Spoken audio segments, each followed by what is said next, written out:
A girl everyone called worthless, but she could read animal tracks like a book, get ready for her epic adventure.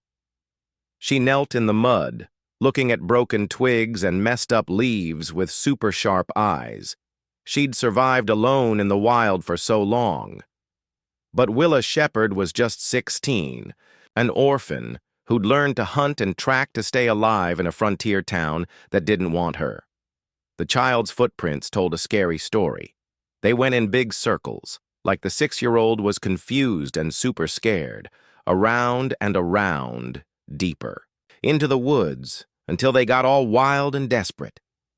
Fresh scratches on tree bark showed where small hands had clawed for help. Willa pressed her ear against a fallen log, listening for any movement or crying. Years of living rough had taught her to notice things others missed, like how animals move when something's wrong, or how the forest sounds different with a predator nearby. Her trained eyes spotted torn fabric. On thorns, drops of blood on wet leaves. She should have turned back. The storm was coming. And these woods had wolves, and worse. But those panicked footprints reminded her of herself. Small, lost, with no one to help. The deeper she tracked, the more urgent it got, showing the child was hurt and running blind with fear. The wind howled through the trees, and dawn was still hours away. But as Willa followed that desperate trail into the darkness, one thought pushed her on. This child wouldn't die alone in the woods like so many others. Not if she could help it. Not tonight. Willa had been stealing eggs from an old chicken coop when she heard the shouting. Through the broken slats, she watched warriors from the nearby tribal settlement running around, their faces full of panic. She pressed against the rotting wood, knowing being seen would mean trouble.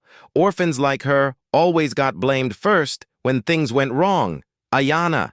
The desperate cry cut through the evening air. Ayana, where are you? An older man stumbled into view, his weathered face wet with rain and sadness. Behind him, 3 younger warriors spread out, calling the name into the growing storm. Willa had seen them in town before.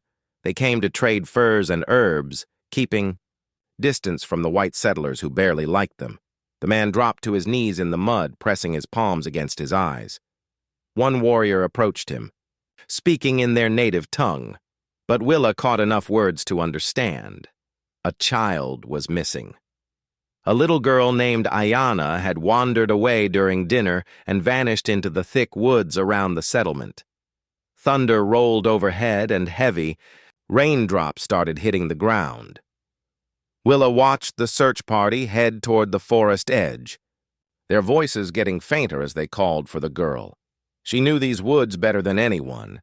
She'd lived in them for months when the town drove her away. She knew where a scared kid might run, where dangerous animals hunted, where the ground got tricky in the rain. The smart thing was to stay hidden, wait it out, not get involved. The tribal people had never been kind to her, and the town folks would blame her if anything went wrong. She was nobody's problem, just an unwanted kid everyone hoped would vanish. But as she hid in that old shelter, hearing a dad's broken calls for his lost daughter, something hurt in her chest. She remembered being 6, cold and hungry, crying for parents who'd never come back. She remembered how desperate she felt, all alone in a world that didn't care if she lived or died. The rain was getting heavier, washing away tracks and smells. In another hour, finding the child would be almost impossible. The warriors were searching the wrong way. She could see them, heading to the main trail where an adult might go, but scared kids don't think like that. They run to what feels safe, even if it's more dangerous. Willa took a shaky breath and slipped out of her hiding spot. She had a choice to make, and the storm wasn't waiting for her. Somewhere out there, a little girl was alone in the dark, and the night was getting worse. The search party had gone too far east, their torches fading into the wrong part of the forest. Willa waited until their voices were gone before coming out of the shadows, her heart pounding. She'd tracked deer and rabbits here 100 times. But this was different. A life depended on her skills. She started where the warriors should have, at the edge of the tribal camp, looking for tiny signs. Rain made it harder, but not impossible. A broken twig here, a small footprint in the soft dirt there. The child had gone into the forest, but not where the men were looking. Willa knelt by a muddy puddle and studied a partial print under a hanging rock. Small, barefoot, toes spread for balance. The depth showed the kid had been running, not walking. The direction made her stomach twist, straight toward Dead Man's Canyon, with rocky drops and fast streams. Damn, she whispered, wiping rain from her eyes. She followed the trail deeper, using every survival trick she'd learned. When footprints vanished on hard ground, she checked for moved leaves and bent grass. When those were gone, she looked for bits of cloth on thorns. The little girl had been moving fast, crashing through bushes instead of easy paths. After half a mile, Willa found something that chilled her, a small torn fabric with fresh blood on a sharp branch at kid. Height. Below it, blood drops on wet leaves told the story. Ayana had hurt herself but kept running, full of panic and fear. The trail turned south to the most dangerous forest part. Willa always avoided it, even when desperate for shelter. The ground was unstable, with hidden drops and loose rocks. In daylight, it was tricky. In dark and rain, it was deadly. She kept going, ignoring the voice saying, "Turn back."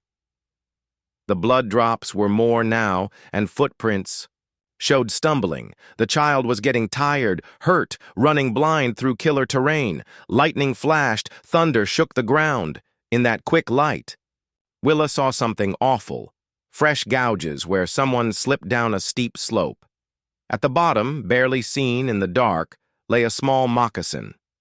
The child had fallen into Devil's Hollow, a rocky pit with steep drops and thorny bushes. During storms, water rushed through like a river. If Ayana was down there, hurt and stuck, she wouldn't last till dawn. The rising water would get her. Willa stared into the black pit, rain pouring down her face. She'd found the child, but getting her out alive would be the toughest thing ever.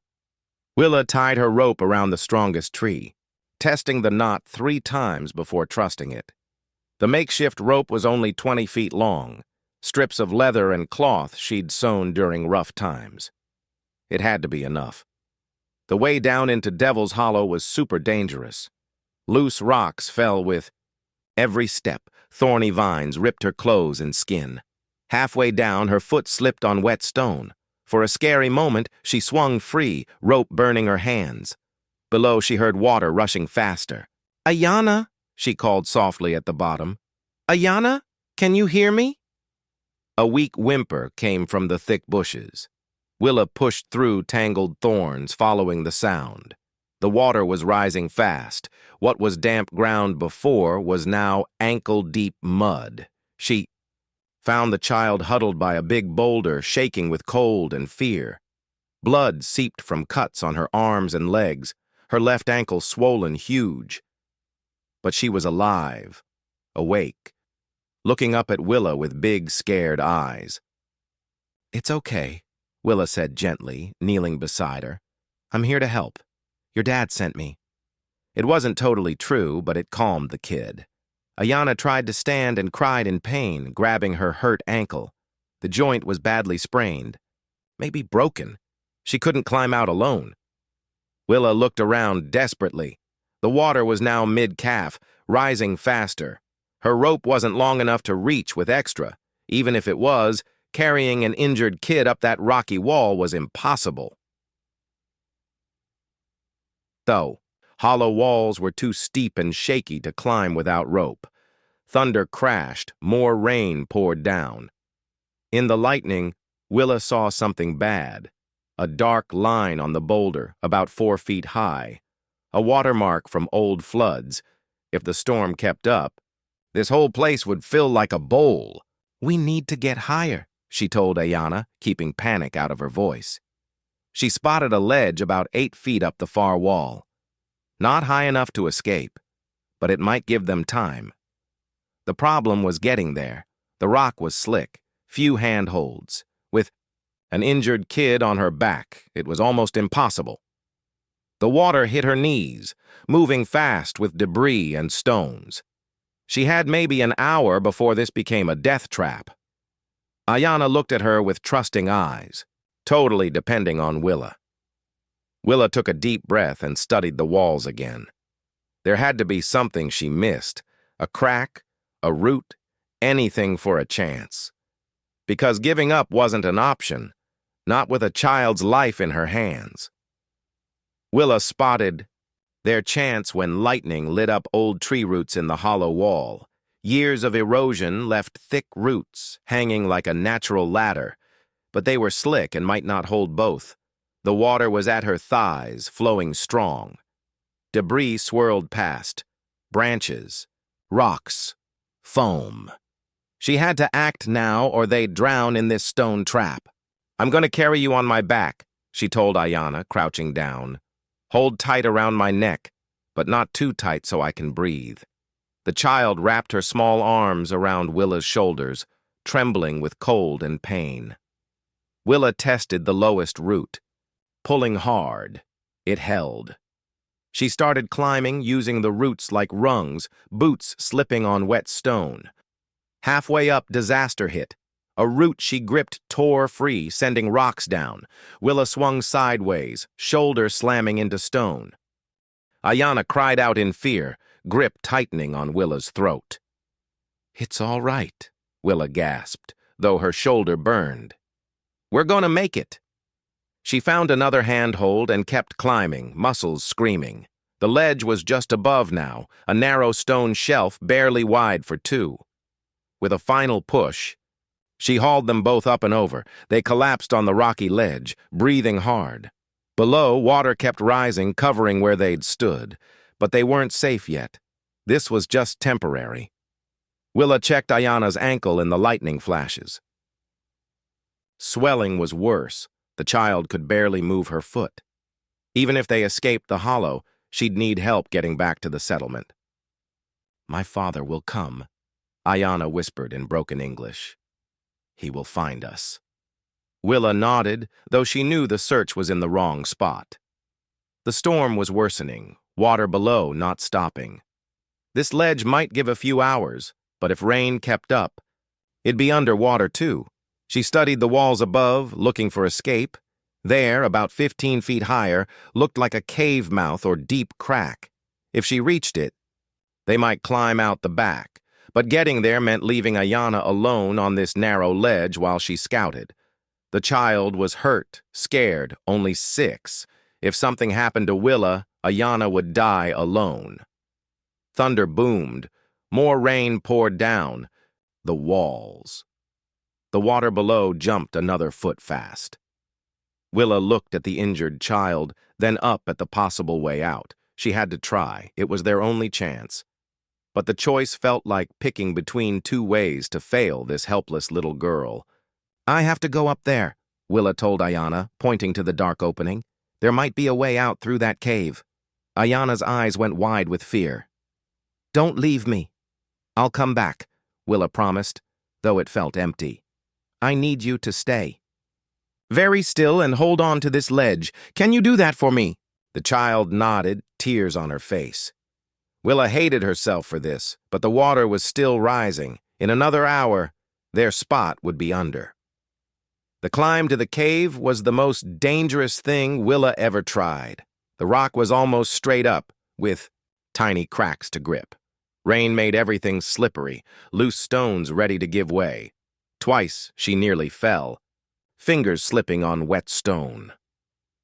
Below, she heard Ayanna sobbing quietly, a sound that broke her heart and pushed her on. After forever, her fingers reached the cave edge. She pulled herself in and felt air flowing through. Her heart jumped. Air meant it led somewhere. She crawled forward in the narrow tunnel, feeling in total dark. The cave went up sharp, then into a bigger space. Willa sensed she was in a large chamber. She felt walls until she found another opening, leading up to maybe the surface. She crawled through, knees scraping rough stone. The air got fresher, with hints of rain and wind. After scary minutes of blind crawling, she saw a faint gray light ahead. The passage opened to a small clearing about 50 yards from Devil's Hollow Edge. She'd found their escape, but getting Ayanna through with her bad ankle would be super hard. Willa ran back to the cave entrance and looked down. The ledge was now inches above rising water. Ayanna looked up with desperate eyes. "I found a way out," Willa called, "but I need to lower a rope to pull you up." She had no long rope, but her leather belt, torn shirt, and packcloth strips. Working fast, she tied them into a line. It was barely long enough, and she didn't know if it'd hold a child's weight. Water hit the ledge as she lowered it. Ayanna grabbed it with shaking hands, wrapping around her wrists. Willa braced and pulled, muscles straining against the weight. The rope stretched and creaked. Scary. Halfway, a knot started slipping. If it failed, Ayanna would fall into churning water and drown before help. The knot held, barely. Willa pulled with all her strength, hauling Ayanna up inch by inch. When the child reached the cave, they both collapsed exhausted. "Can you crawl?" Willa asked, breathing hard. Ayanna tested her ankle, whimpered in pain, but nodded. They started the slow trip through the tunnel, Willa first to guide. Ayanna followed, her breathing hard, stopping often to rest her ankle. The passage felt endless in the dark. Sharp rocks tore their clothes and skin, air thick and stuffy. Ayanna started panicking in the tight space, breathing fast. "We're almost there," Willa lied, though no light yet. Just a little farther. When they emerged into the clearing, dawn was breaking through storm clouds, the rain softened to a drizzle, pale light showing their mess. They were cut, bruised, muddy, but alive. Ayanna could barely stand on her ankle. Willa knelt and helped the child onto her back, then started the long walk to the settlement. Every step hurt, shoulders aching from climbing, hands raw and bleeding, exhaustion heavy. The forest looked different in morning light. Familiar spots helped navigate, but storm washed out trails. Fallen trees blocked paths, forcing detours that added time. Ayanna got heavier each mile, her body limp with tiredness. Willa stopped several times to check she was breathing. Blood loss and ordeal had worn her out bad. As they topped a low hill, Willa heard distant voices. Her heart jumped. The search party was still out. She tried to call, but her voice was a whisper. Instead, she pushed on, stumbling toward the sounds. Through trees, she saw them. 5 warriors in a line, searching the ground. One was the older man from last night whose cries had made her act. "Here," she croaked, voice barely carrying. "Over here." One warrior heard and turned, eyes wide, seeing the muddy girl carrying his chief's daughter. He shouted to others in their language, and they ran toward her. The older man, Ayanna's dad, reached first. He took his daughter from Willa's back gently, tears on his face. The others gathered, faces changing from shock to respect. Willa swayed, her strength gone. She'd done it. Against all odds, brought the child home alive. But as she started to faint, she wondered if saving one girl could change how the world saw her. The tribal settlement buzzed as they got close. Women came out, faces full of relief and amazement seeing Ayanna in her dad's arms. Kids gathered, whispering and pointing at the muddy white girl who'd done what 5 warriors couldn't. Chief Dakota carried his daughter to the biggest home, where an old woman started fixing her injuries. Willa stood awkwardly at the entrance, not sure if she was welcome, her clothes torn and dirty, hands bleeding, tiredness making her sway.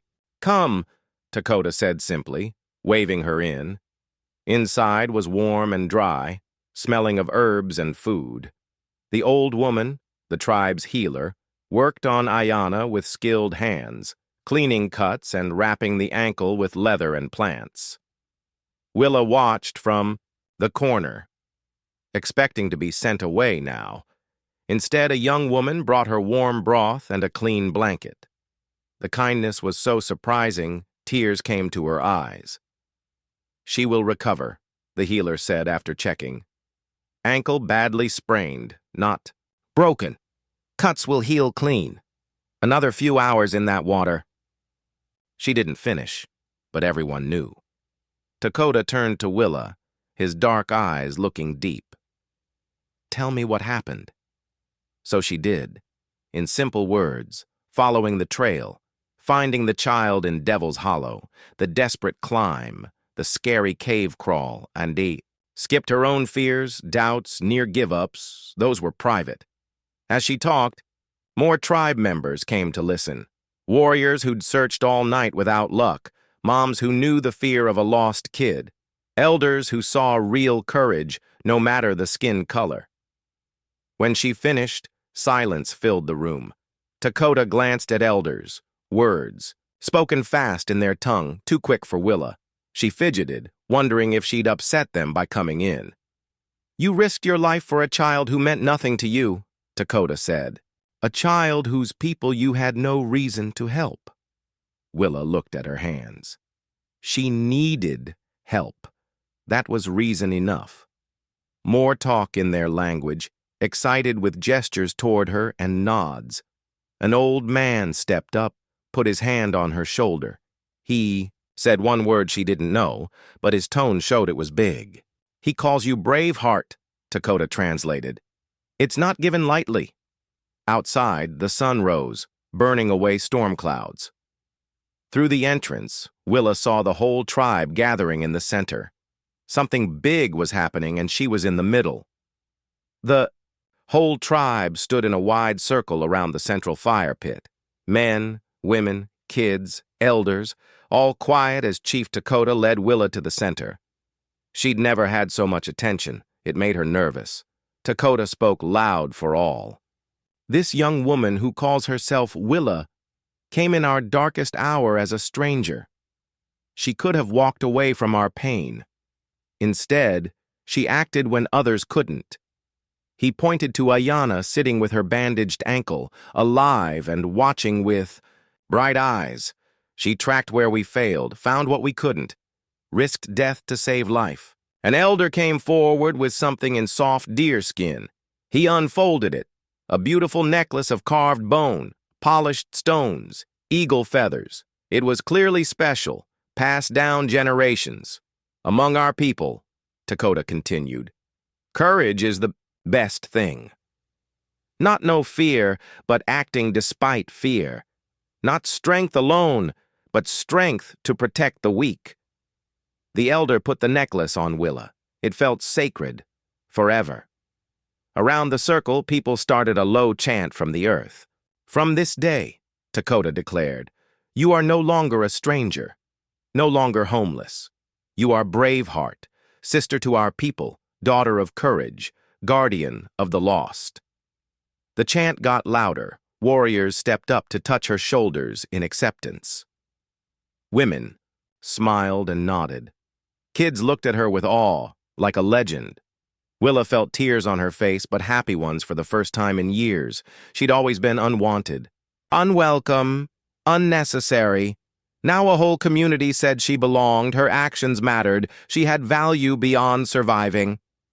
"The town where you came from cast you aside," Dakota said softly, just to her. "They saw only what you lacked, never what you had. We see your heart, Braveheart.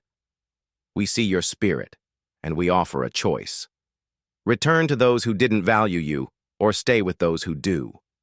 Willa looked around at faces full of real acceptance. She thought of the cold town where she scavenged and slept in ruins. Then of little Ayanna, alive because someone trusted her with something precious. "I choose to stay," she said, voice strong and clear. The chant turned to cheers and celebration. Women brought food. Men shared brave stories. Kids asked to touch her necklace. As the sun climbed in the clear sky, Willa knew her life had changed. She was no longer an orphan without purpose. She was Braveheart, hero of the people, guardian of the lost. And for the first time since her parents died, she was truly home. If you enjoyed this story, click the video on your screen now to watch another unforgettable Western tale where courage and destiny collide in the untamed frontier. Don't forget to subscribe and consider a super chat to help us keep bringing you more stories like these. Your support means everything to us.